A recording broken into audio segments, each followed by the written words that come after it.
Arvind Panagariya ji Times of India में एक लेख लिखे थे, शायद आपने उसे पढ़ा भी होगा। उनका ये बताना है trillions of rupees government of India को चाहिए अगर एमएसपी को कानून बना दिया जाता है। ओके, पहले उनका बता दूं मैं कि उन्होंने लेख लिखे हैं। हाँ, वे कौन से स्कूल में पढ़े हैं, यूनिवर्सिटी उनकी बता दूं। इकोनॉमिक्स के प्रोफेसर हैं। हाँ प्रोफेसर, उन्हीं प्रोफेसर को तो बता रहे हैं भाई, सुन लो। यहाँ कोई आदमी है कि जिसने हल चलाया हो? कोई एक आदमी नहीं चलाया किसी ने। और बताओ, जिसने हल नहीं चला रखा उसको क्या बताए तू? अच्छा, तो उनको इकोनॉमी के बारे में कुछ भी नहीं भाई पता। मैं तो आपको बता रहा हूँ, आपने अगर हल चलाया हो तो मैं आपको बता दूं। हम तो गांव से भी आते हैं, और हमारा गांव भी से खेती आपने है। कोई आदमी है कि जिसने बैल से खेती करी हो, पशु से खेती करी हो? तो जिनका जमीन है, अरे हाँ सुन तो ले, आप जैसे लोगों ने बनाया, वे जो लेख छपे हुए, आप जैसे आदमी वे लेख छापे, इन्होंने लेख छापा, वे उस तरह की यूनिवर्सिटी में पढ़े हुए हैं जिन्होंने बैल जो बछड़ा होता है, गाय का बच्चा, वो कितने का दूध पीता है, उस दूध का हिसाब लगाया उन्होंने। तो कि अगर दूध 2 लीटर पी रहा है, अगर यहाँ पे उसका रेट 50 रुपया है तो 100 रुपये का दूध पी गए, तो महीने में 3000 रुपये का दूध गाय का बच्चा पी गया। ये उन्होंने लेख लिख रखे, जो व्यापारी हैं उन्होंने लेख लिख रखे। अच्छा ठीक है जी।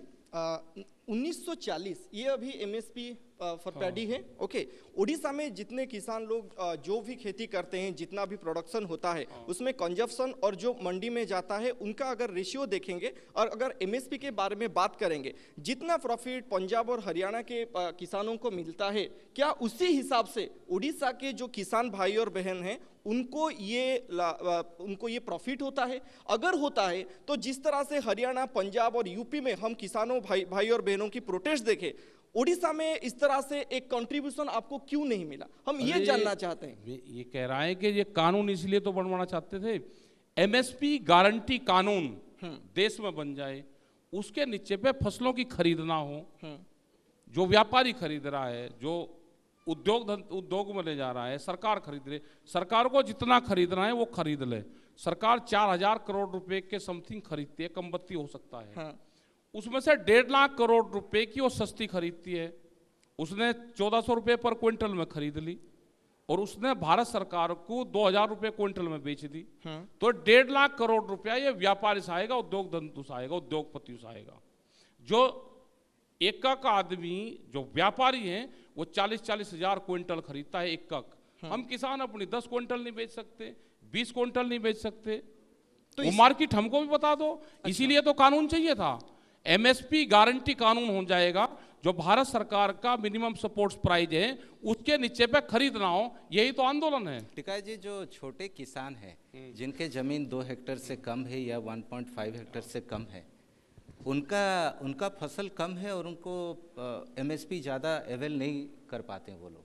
और जो बड़े किसान हैं जिनके पास बहुत सारे ज़मीन है, बड़े फसल हैं, वो ज़्यादा फ़ायदा लेते हैं एमएसपी का, ऐसा एक हिसाब कहता है। कह रहा है कि किसान तो छोटा हो या बड़ा हो, जब एक बार भारत सरकार उसको लेवल पे ले आएगी, और खाली ये नहीं, बड़े किसानों को ज्यादा फायदा होगा, ऐसा है क्या? अभी तो ये बात तो सुन लो ना, अभी तो एक ही चीज एमएसपी पे ही तो बात हुई जी। अभी मार्केट रेट पे बात नहीं हुई, अभी C2+50 वाले फार्मूले पे बात नहीं हुई। आप मार्केट रेट दिलवा दो ना, आप मार्केट रेट दिलवा दो, हमको किसी चीज की जरूरत ही नहीं है ना। ये जो एग्रीकल्चर मिनिस्ट्री है ना इसकी जरूरत है। 1967 में पहली बार देश में एमएसपी लागू हुई जी। जो गेहूं कनक का जो रेट था वो 76 रुपये पर क्विंटल था। लगा लेना हिसाब भाई सब। केंद्र बिंदु, जब तक आप किसी चीज को नहीं मानोगे आपका कोई सवाल निकल नहीं सकता, केंद्र बिंदु मानना पड़ेगा।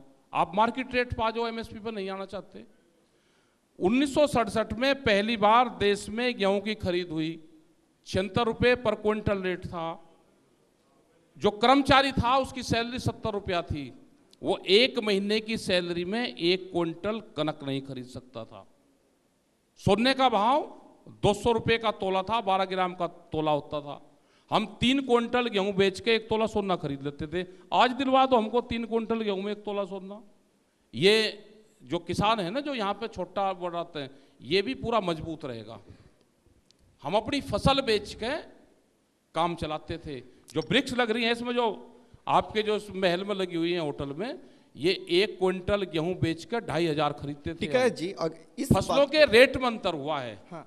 उनकी कीमतें नहीं बढ़ी, देश में मार्केट ऊपर गया और कीमतें, किसान की कीमतें कम रही है, इसलिए पूर्ण रूप से ये सही दिक्कत बात हो रही है। ये सही बात है तो टिकायत जी। इसके लिए तो इनोवेशन चाहिए, इन्वेस्टमेंट चाहिए, Investment चाहिए। जिसके लिए किसान भाई और बहनों के लिए कोई आगे बेहतर तो उसके लिए क्या रास्ता होगा, निकालने की बेहतर जरूरत रास्ता है बताओ। कि अच्छा, नहीं? तो क्या आपके बेहतर हिसाब होगा? से तो मतलब जमीन छीनने का प्लान है इनका? कैसे कैसे नहीं, और क्या प्लान है? देखिए, अगर हम नहीं, कॉन्ट्रैक्ट बताओ। फार्मिंग बनाते हैं, ठीक है, हम आएंगे किसान भाई से बोलेंगे कि आपकी जो खेती है इसमें से इतनी आपको अनाज आप लाएंगे, प्रोडक्शन होगा, उसको हम खरीदेंगे, ठीक वो है। क्या करेगा फिर? आपने उसकी खेती ले ली। हाँ, वो खेती क्या कैसे काम ले ली? करेगा? हम उसके लिए कॉन्ट्रैक्ट कर रहे हैं कि उसके जो उपज है उसको खरीदेंगे, हम उसकी खेती को नहीं ले जा रहे हैं। अच्छा, वहां पे पंजाब में उसका किया था कोका कोला ने, हाँ। आलू का, पटाटो का क्या था, एक बार उसकी जानकारी कर लो। तो जिस तरह से ले लो ना एक बार, करो नहीं, तो मैं बोलते हैं। उसी हिसाब से एक एग्जांपल आपको दूंगा। दो, जब रिलायंस फ्रेश ओडिशा में अपने नए नए आउटलेट खोलने वाले थे,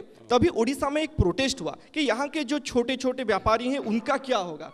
आज भी वो लोग भी हैं और रिलायंस फ्रेश भी है, जिसको जहां पे जाना है वो लोग वहां पे जाते हैं और खरीदारी करते हैं। मैं कह रहा उसी कि हिसाब से तो सबका डेवलपमेंट ही खरीद हुआ लो ना। ने, सबका डेवलपमेंट कर देगा, खरीद लो। मैंने किसने करा? तो खरीद लो। आपको बताना भी है ना। नहीं बताना, ये जो रेहड़ी पटड़ी वाले हैं, अगला टारगेट इन्हीं का, तो 4.5 करोड़ लोग हैं जो रेहड़ी पटड़ी पे अपना गुजारा बसर करते हैं। नहीं सर, मेरा सवाल ये नहीं था। अरे सवाल क्यों नहीं है आपका? आप सवाल नहीं बताओगे? नहीं हमको नहीं पता नहीं सर, मेरा सवाल भाई, था। ये रिलायंस फ्लैश खोल लोगे, हाँ। जो रेहड़ी पटड़ी पे सस्ता माल खरीदकर सस्ते में बेचता है, उसका मार्केट पता कितना देश में? वे हर साप्ताहिक बाजार लगाते हैं।